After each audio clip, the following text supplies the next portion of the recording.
L'ascension d'Ève. Chapitre 1. L'arrivée au pensionnat. Ève n'avait que 17 ans lorsque sa vie bascula. Un soir d'hiver glacial, ses parents trouvèrent la mort dans un accident de voiture, la laissant orpheline et désemparée. Sans famille proche pour l'accueillir, elle fut envoyée dans un pensionnat isolé au cœur de la montagne.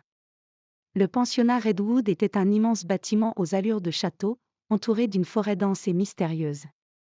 Dès son arrivée, Ève ressentit une atmosphère étrange, comme si ce lieu renfermait des secrets anciens. Les couloirs étaient sombres, les plafonds hauts, et une odeur de cire et de vieux parchemins flottait dans l'air. Elle errait seule dans les couloirs, cherchant le bureau de la directrice pour finaliser son admission.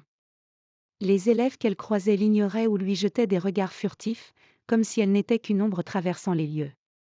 Ses pas résonnaient faiblement sur le sol en pierre, ajoutant à l'ambiance pesante qui régnait dans l'établissement. Alors qu'elle tournait à l'angle d'un corridor faiblement éclairé, elle percuta quelqu'un de plein fouet. Surprise, elle recula d'un pas et leva les yeux. Devant elle se tenait un garçon à l'allure étrange. Grand et élancé, il avait des traits ciselés et une peau d'une pâleur troublante. Ses yeux, d'un bleu glacial, la fixaient avec intensité. « Tu es nouvelle », déclara-t-il d'une voix basse et captivante. Ève hocha la tête, encore un peu désorientée par l'impact. « Oui. Je cherche le bureau de la directrice », murmura-t-elle en tentant de reprendre contenance. Un léger sourire effleura les lèvres du garçon, un sourire à la fois amusé et mystérieux. « Tu es perdue, alors ?» Ève sentit une étrange sensation la parcourir. Il y avait quelque chose de dérangeant et en même temps d'attirant chez lui. « Je m'appelle Ève », finit-elle par dire. « Comme ?» répondit-il simplement. Un silence s'installa entre eux, comme si le temps s'était suspendu. Puis, d'un geste fluide, comme désigna un couloir sur la droite. « Le bureau est par là. Je peux t'y accompagner, si tu veux. » Ève hésita. Quelque chose en elle lui criait de fuir, mais une autre part voulait en savoir plus sur ce mystérieux garçon.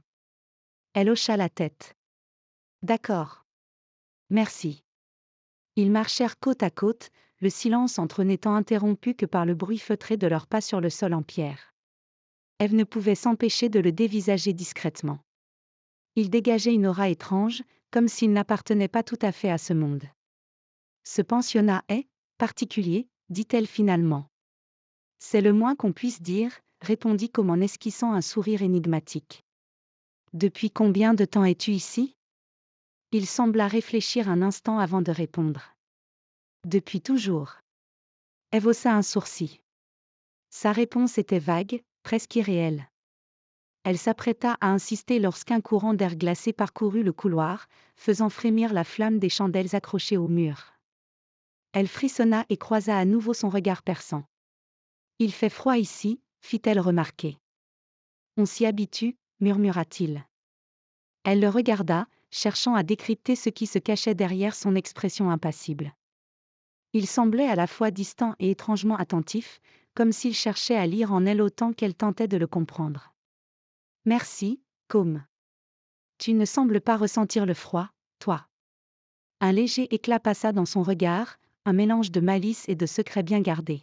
« Disons que j'ai appris à m'en accommoder. » Avant qu'elle ne puisse poser d'autres questions, ils arrivèrent devant une porte en bois massif. « Voilà, » dit Comme. « C'est ici. » Elle le regarda, cherchant à décrypter ce qui se cachait derrière son expression impassible.